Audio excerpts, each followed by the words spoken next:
Good evening student, मैं Neeraj sir.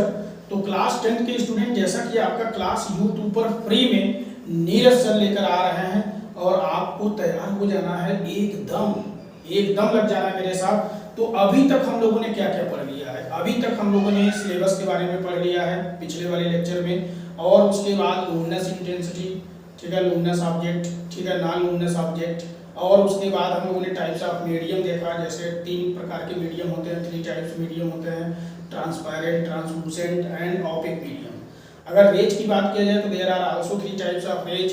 First one is the convergent rays, divergent rays and parallel raise.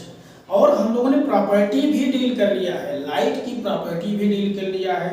जैसे हम लोगों ने लास्ट क्लास में बताया था कि लाइट की प्रॉपर्टी में कि लाइट स्ट्रेट लाइन पाथ पर चलता है, लाइट इलेक्ट्रोमैग्नेटिक वेव के फॉर्म में ट्रेवल करता है, लाइट की स्पीड बहुत ज़्यादा होता है जो कि 3 × 10⁸ मीटर पर सेकेंड होता है। और बच्चों मैंने ये भी बताया था कि लाइट बंडल या पैकेट के फॉर्म में चलता है, जहाँ पर 1 बंडल 1 फोटॉन एनर्जी होता है, ठीक है, और इक्वल टू 1 फोटॉन एनर्जी किसके बराबर होता है? 1h न्यू पे। h प्लैंक कांस्टेंट है, न्यू फ्रीक्वेंसी ऑफ लाइट है, ये पिछले वाले लेक्चर में मैंने बताया था। और लाइट डी ब्रोगली के according 2 types of nature show करता है, रिप्रेजेंट करता है, wave nature, particle nature. Light में क्या क्या हो सकता है? रिफ्लेक्शन, रिफ्रैक्शन और स्कैटरिंग, और क्या हो सकता है? डिस्पर्शन, और क्या हो सकता है बेटा? इंटरफेरेंस, डिस्पर्शन, ये सब सारी चीजें हो सकता है। इसमें पोलराइजेशन हो सकता है। तो ये चीजें आप ध्यान में रखिए कि बहुत बेहतरीन क्लास में लाता हूँ, रिवीजन के साथ लाता हूँ। आप बस कंटिन्यू क्लास करिए और जो भी क्यूरी है, जो भी डाउट है, उसे कमेंट सेक्शन में मुझे बताते रहिए। एक भी डाउट आपका खाली हाथ नहीं जाएगा, वो नीरज सर पूरा डन करा देंगे। ओके, तो आ जाओ टुडे रिफ्लेक्शन ऑफ लाइट। तो आज का टॉपिक है रिफ्लेक्शन ऑफ लाइट, मैं डील करने जा रहा हूँ। तो रिफ्लेक्शन ऑफ लाइट होता क्या है? तो reflection of light is the phenomena of light when light bouncing back into same medium from any object surface. तो रिफ्लेक्शन ऑफ लाइट बेटा एक फिनोमेना है कि जब लाइट बाउंस बैक कर जाता है अपने ही मीडियम में। कब? यदि लाइट किसी सरफेस पर स्ट्राइक करता है, इंसिडेंट करता है, तो वो अपने ही मीडियम में वापस आ जाता है। जैसे मिरर है, मिरर में देखते हो ना, सन की लाइट आया और लाइट ऐसे चला गया, तो मतलब मिरर एक ऑब्जेक्ट हो गया, ऑब्जेक्ट का सरफेस, और लाइट आया, लाइट चला गया, तो ये कौन सा फिनोमेना हुआ? रिफ्लेक्शन हो गया। आप अपने ही चेहरे को मिरर में देख रहे हो, ये भी रिफ्लेक्शन है भाई मेरे, ठीक है। कोई भी वाल है वो शाइनिंग कर रहा है, चमक रहा है, वो भी रिफ्लेक्शन है। जैसे रोड पर ऐसे वो फ्लोरोसेंट पेपर लगा रहता है, रात में जब लाइट पड़ता है वो चमकता है, तो वो भी रिफ्लेक्शन का फिनोमेना है।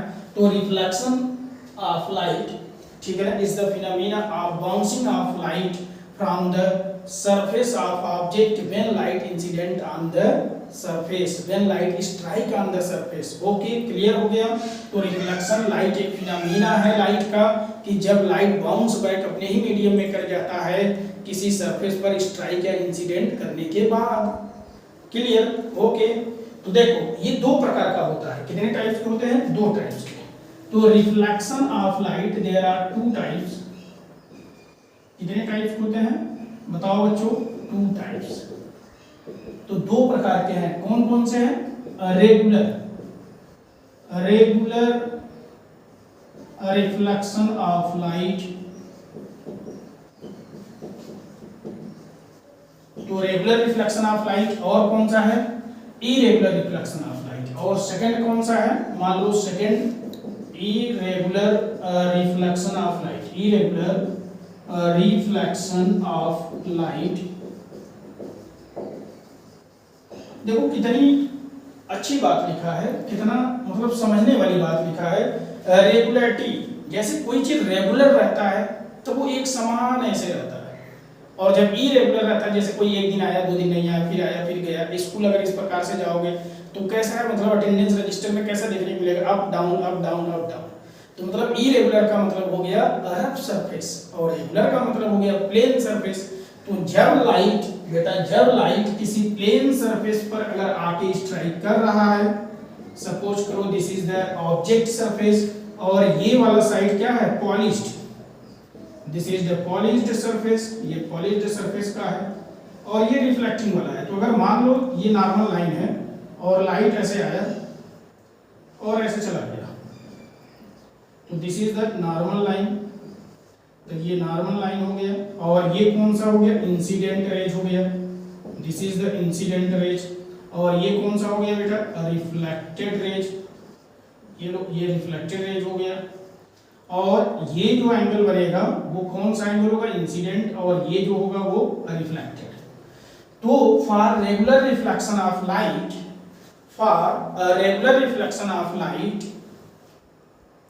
should the plane surface of medium and the angle of incident is equal to the angle of reflected।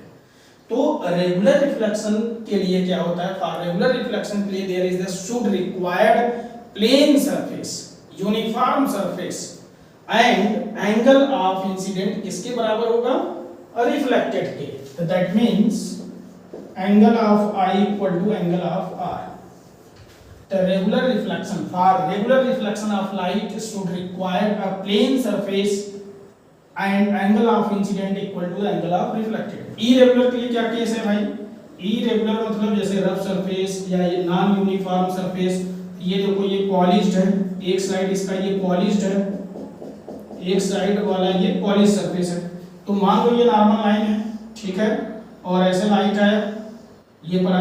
अब भाई ढाल रहेगा तो लाइट ऐसे भागेगी ना, जैसे मिरर को जब आप ऐसे ढाल करते हो तो उनके मुंह पर पड़ गया, फिर आप ऐसे ढाल कर इधर घुमाते हो तो फिर दूसरे के मुंह पे पड़ता है। आप देखते हो ना, जब मिरर को ऐसे ऐसे करते हो, किसी के ऊपर ले जाना चाहते हो लाइट को, तो मिरर को उस तरफ क्या करते हो, इंक्लाइंड करते हो, स्लोप बनाते हो, फिर लाइट ऐसे फिसल के जाता है।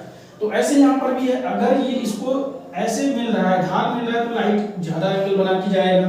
तो फिर ये आई और ये आर क्या होगा, एक बराबर तो होगा नहीं। This is the normal and this is the incident ray and this is the reflected and this is the rough surface। इसे आप रफ सरफेस कर सकते हो, ठीक है। और यहाँ ये कौन सा सरफेस है भाई, ये प्लेन सरफेस है, प्लेन सरफेस। तो for irregular reflection of light there is the should required rough surface of object and angle of incident does not equal to the angle of reflected। तो irregular reflection के लिए आपको क्या यहाँ पर जरूरत पड़ रहा है, तो क्या होनी चाहिए कि सरफेस कैसा होनी चाहिए, रफ होना चाहिए, और angle of incident reflected angle के बराबर नहीं होना चाहिए। All of you getting clear. तो प्यारे बच्चों, आज का टॉपिक मैंने बताया reflection of light. Reflection of light is the phenomena of bouncing off light. Reflection of light is the phenomena of bouncing off light from a surface when light incident or strike on the surface। Okay, there are two types of reflection of light। First one is the regular reflection of light, and in the regular reflection of light there is the should required a plane surface and angle of incident is equal to the angle of reflected। And second, that is the irregular reflection of light। For irregular reflection of light, the angle of incident do not or does not equal to the angle of reflected, and there is the should required rough surface। Okay, clear, all of you getting clear। हम इसके बाद बात करेंगे लाज की। लाज of reflection जो होता है प्यारे बच्चों, क्या होता है, लाज ऑफ रिफ्लेक्शन। तो ला जो है रिफ्लेक्शन का वो कितने प्रकार का होता है, बहुत इंपॉर्टेंट है, वेरी इंपॉर्टेंट है भाई, ये भी इंपॉर्टेंट टॉपिक है। तो लॉ बहुत इंपॉर्टेंट है। तो कितने लॉ होते हैं प्यारे बच्चों, दो लॉ होता है। तो फर्स्ट लॉ क्या है बताइए, first law, incident rays normal line और reflected rays lies at the same point और सेम प्लेन। तो फर्स्ट पॉइंट ये कहता है कि इंसिडेंट रेज और नॉर्मल लाइन और कौन, रिफ्लेक्टेड रेज, ये तीनों एक प्लेन पॉइंट मतलब प्लेन पर एक पॉइंट पर लाइज करता है, ठीक है ना। और सेकंड पॉइंट क्या कहता है, तो फर्स्ट क्या हो गया कि आपका इंसिडेंट रेज जो है, इंसिडेंट रेज नॉर्मल लाइन, ठीक है, और रिफ्लेक्टेड रेज जो है ये कहां लाइज कर रहा है, लाइज एट द, बताइए, lies at the same point. तो सेम पॉइंट पर लाइज कर रहा है। एंड सेकंड लॉ क्या कहता है, angle of incident is equal to the angle of reflected. ये बहुत आसान है, याद हो जाएगा, सबको याद हो जाएगा कि लॉ दो है। पहला लॉ क्या है कि इंसिडेंट रेज, नॉर्मल लाइन और उसके बाद रिफ्लेक्टेड रेज, ठीक है ना। तो ये तीनों जो है एक पॉइंट पर लाइज करते हैं किसी सरफेस पर, और सेकंड पॉइंट क्या था, angle of incident is equal to the angle of reflected. बहुत ही अच्छे तरीके से ये आपको क्लियर हो जाएगा, स्क्रीनशॉट आप ले सकते हैं और आराम से बेहतरीन नोट्स बनाइए घर पर, नोट्स हमारे साथ लग के। फिजिक्स एक्सपर्ट नीरज सर, मेरा चैनल क्या है, physics fundamental _ Neeraj sir. Free में आपके लिए लाते हैं यूट्यूब पर पूरा होल सिलेबस फिजिक्स का, वो भी प्री फाउंडेशन लेवल का।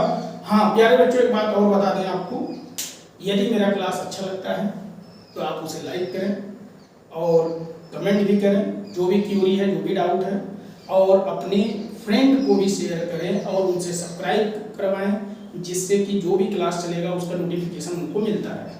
नेक्स्ट हम क्या पढ़ाएंगे, तो नेक्स्ट मेरे लेक्चर में, अगले वाले लेक्चर में, अगले वाले क्लास में मैं आपको स्फेरिकल मिरर पढ़ाऊंगा। एंड स्फेरिकल मिरर 2 टाइप्स होते हैं, कॉन्केव मिरर और कन्वेक्स मिरर। फिर उनके फैक्टर के बारे में बात करेंगे। तो बहुत इंपॉर्टेंट अगला क्लास है, next class very very very very important है।